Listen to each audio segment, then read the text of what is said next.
So I want y'all to be encouraged with this for those of y'all that are coming from a family that's broken on the inside in terms of dealing with toxic traits, deep-rooted narcissism, that type. That's what I'm on today with this message, the topic. And I want to encourage y'all in knowing that the best way to heal from that is to get a relationship with Christ. Because when you grow up in a toxic upbringing, a dysfunctional upbringing, there's a lot of things that you got to unlearn and break away from. So when you are confronted with that, a lot of us, we try to run from it without healing, and we don't recognize it. That's why some of us, and this goes for both men and women, okay? A lot of times when I talk, I think the men only think this is for the women too. No, this is for everybody. So when you grow up in a dysfunctional home, statistics say, and you'll even see this on a domestic violence and abuse hotline website, that people who grow up in homes where they've seen abuse are likely to attract the same type of person, are likely to be in that type of relationship. And my reason for why it's happened to a lot of people, and I'm gonna use myself for an example, because when you grow up in an environment that you don't want to see no more, you want to heal so bad, but you don't realize that there's some habits you got to break. There's some things you got to learn how to do. So you run to the next relationship, whether it be a friend or a significant other, and you thinking because you go to a different person, you're in a different situation, but the way that you still tolerated certain behaviors is the same way that you're relating to the new persons, okay? So I say this because on the outside, we're thinking, oh, we're fixing a problem by running from the toxic family, by running to someone else who's different, but they have those toxic attributes, but we don't see it right away. Why? Because a lot of times when people meet us, they mask the real them, or you just have to get to know them. You have to get to know what they're about. Okay, so I say this because this is why healing is important.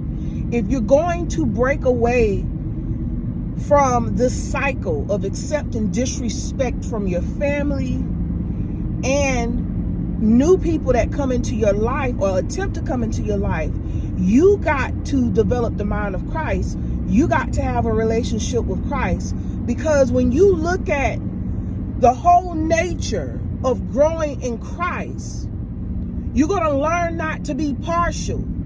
You're going to learn to stand on business the way that you should.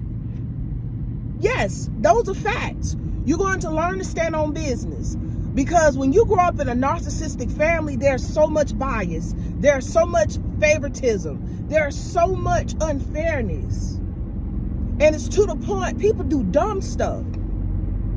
This is what I mean. If your family member commit a crime in a toxic family where there's no moral values, there's no accountability, or it's only accountability for certain people but not everybody, then this is likely to be the family that says, oh, you snitched on your brother to the cops and they done killed this person. They robbed this bank. You told on your brother?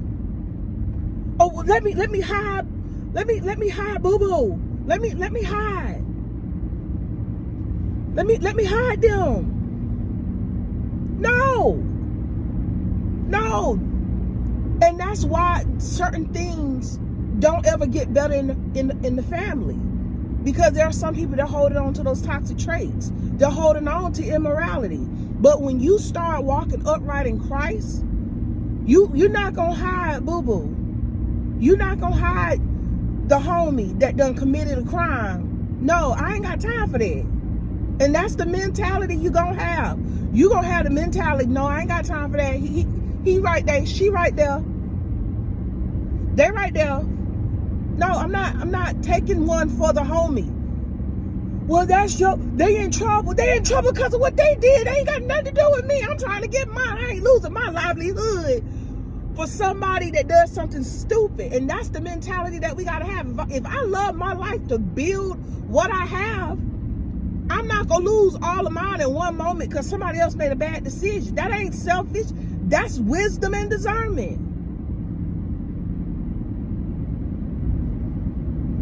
So I tell you this because narcissistic families expect you to pick up the slack for the wrongdoer. Or maybe sometimes both of you could be doing wrong, but this person gets the pass. Still unfair.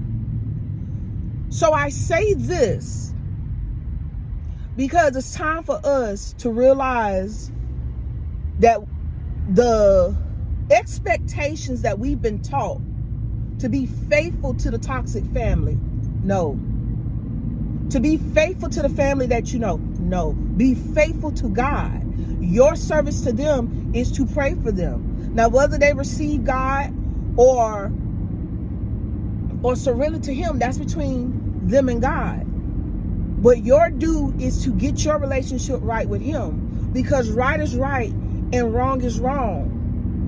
So if this word has encouraged you, hit the subscribe button and God bless you.